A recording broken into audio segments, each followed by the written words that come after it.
మామయ్య గారు, అమ్మా, వీడు చేసిన పనికి శిక్ష ఏంటి?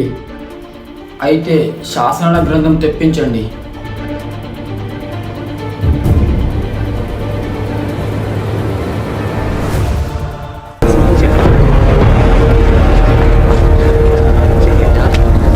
రాజకుటుంబీకులు ఈ తప్పు చేస్తే అంతఃపురం నుండి శాశ్వతంగా వెలివేయబడాలి రాజమాత.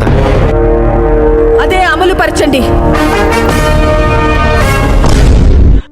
పడమర కొండల్లో వాలిన సూర్యుడా, పగిలిన కోటలనే వదిలిన మారేడా.